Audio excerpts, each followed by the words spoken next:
Gracias por estar acompañándose de nuestra franja informativa. Ya estamos en nuestro espacio Opiniones, el complemento a la información de cada día. Gracias también a quienes nos sintonizan por medio de las radios de Ágape, que desde este momento están también ya retransmitiendo en vivo esta entrevista que vamos a hacer hoy en Oriente y Occidente del país. Gracias por acompañarnos. Vamos a platicar sobre el tema de la Corte Suprema de Justicia. En este espacio hemos estado profundizando lo más que hemos podido respecto a los candidatos, algunos de ellos sus opiniones, y con qué ideas llegan a ocupar o podrían llegar a ocupar el cargo de magistrado a la Corte Suprema de Justicia en un momento en el que se sabe será importante esa renovación de 4 magistrados al interior de la Sala de lo Constitucional y uno más que entendemos va a la Sala de lo Penal. Pero dentro de esta renovación está también la elección del presidente de la Corte Suprema de Justicia. Está con nosotros esta mañana Mario Sáenz, candidato propuesto por el Centro de Estudios Jurídicos. Gracias por acompañarnos. Buenos días, Rafael, Mario, muchas gracias. en este programa. A la orden. Hay algunas propuestas importantes e ideas sobre lo que debe manejarse, pero en términos como candidato, ¿qué es lo que usted tiene en mente para llegar a la Corte? ¿Por qué? Bueno, una aspiración personal y profesional radica en que la alta magistratura de la Corte Suprema es uno de los honores más importantes que puede recibir un abogado en su vida profesional. Y yo pienso que buscar como aspiración ocupar un cargo como ese es una aspiración legítima de todos los abogados de la República, para lo cual obviamente hay que tener conciencia que ese honor implica graves responsabilidades y haber mantenido durante el ejercicio profesional una conducta caracterizada por el espíritu de servicio, por un espíritu de justicia acérrimo, diría yo. En ese sentido creo que esta elección es importante y la forma de elegirlo porque abre esa posibilidad para que todos los abogados en ejercicio que cumplimos con los requisitos que establece la Constitución de la República podamos optar para eso. ¿Qué hacer, Rafael, en medio de una situación como la actual en el país y especialmente en medio de la situación que se determina para el sector de la justicia? Muchas cosas, sin decir que no hay cosas positivas que se han hecho, especialmente en los últimos años a nivel del sector justicia. Creo que una cuestión importante es, en términos de diagnóstico, determinar qué cosas deben de mejorar. Y una de las cosas que debe de mejorar, entre otras, es la independencia judicial. Los jueces deben de ser absolutamente independientes. ¿Qué significa la independencia? Significa que los jueces, los magistrados, deben aplicar la ley según su leal saber y entender y sin presiones de nadie. No sujetos a presiones de nadie, de ningún sector, de ninguna entidad, de ningún partido político para dictar sus resoluciones y sus decisiones. Otro problema es el de la mora judicial. La mora judicial se ha dicho por propios y extraños que es un fenómeno que prácticamente ha hecho colapsar a los tribunales. Y han colapsado no necesariamente porque hay una actitud omisa de los operadores de justicia para que esto se produzca.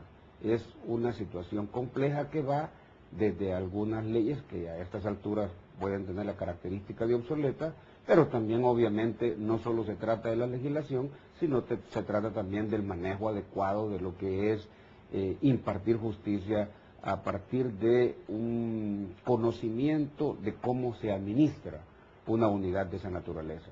Y temas también como el acceso a la información por parte no solo de los abogados, sino de la comunidad en general, que está interesada en conocer cuáles son los derroteros de la justicia, no necesariamente en cuanto se refiere al contenido intrínseco de algunos procesos que por su naturaleza son privados, pero sí conocer qué es lo que está haciendo la Corte Suprema de Justicia en relación al manejo de la justicia en general. Ahora, en la primera parte, que es la que mencionó sobre independencia judicial, eso es muy importante, que ha sido también el tema de conflicto con la Fiscalía y con otros integrantes del proceso de aplicación de justicia que acusan a los jueces precisamente de esa independencia mal interpretada y que ha llevado incluso a, como digo, a ese conflicto entre jueces y fiscales. Sí, lo que pasa es que si bien la independencia judicial se caracteriza porque los jueces deben no sufrir presión de ningún tipo para impartir la justicia, bueno, la independencia no quiere decir que es absoluta, en realidad tiene un marco referencial que está determinado porque los jueces deben de dictar sus resoluciones y sus sentencias de conformidad con los postulados constitucionales y mediante una interpretación racional y objetiva de la legislación, de tal manera que esto es una de las cuestiones más importantes, porque el pretender que los juzgadores o los operadores de justicia tienen una independencia y que bajo esa interpretación el juez puede hacer lo que quiera, independientemente de lo que las partes le pidan o lo que dicte la ley, ese sí sería un problema, porque eso determina un grado de anarquía y además, lo que es importante, Rafael, eso puede provocar y de hecho provoca un factor de corrupción.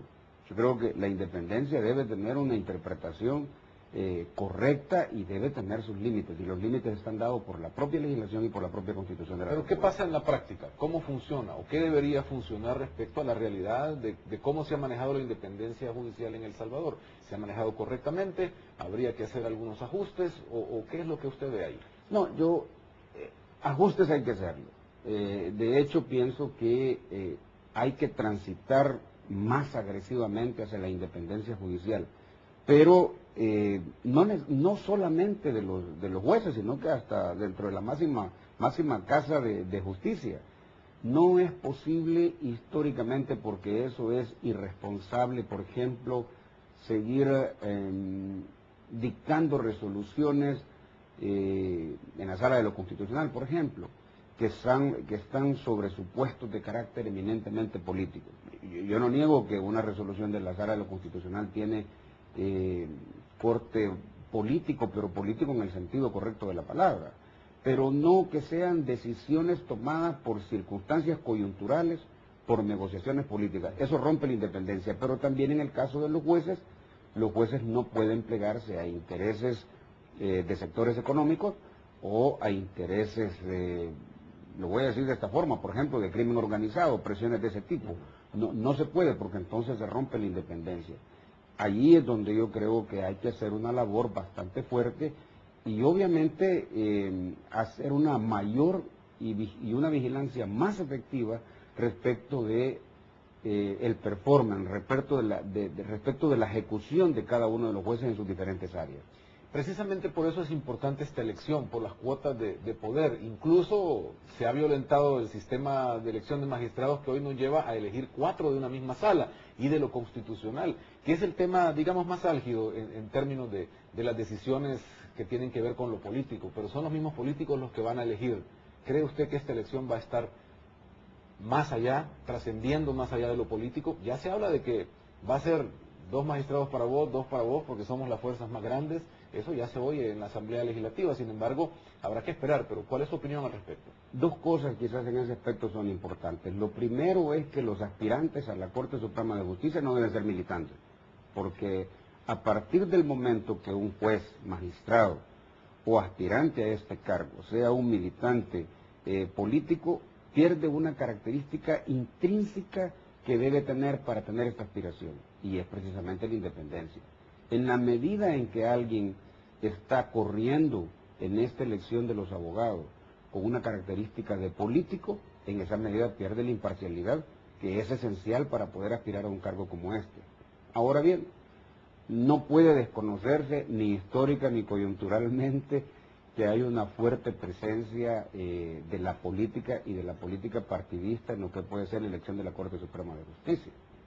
Yo personalmente el llamado que haría respetuosamente a los señores diputados es que precisamente esta elección se haga por méritos y aptitudes, es decir, analizando las diferentes hojas de vida de los candidatos que van a llegar de la lista del Consejo Nacional de la Judicatura y de la elección de los abogados, para que ellos puedan considerarle de esa manera. En la medida en que esta elección pudiera ser una elección objetiva, académica, profesional, con un verdadero sentido de responsabilidad histórica y patriótica de parte de los diputados, yo creo que en esa medida también la justicia va a transitar a un camino mejor.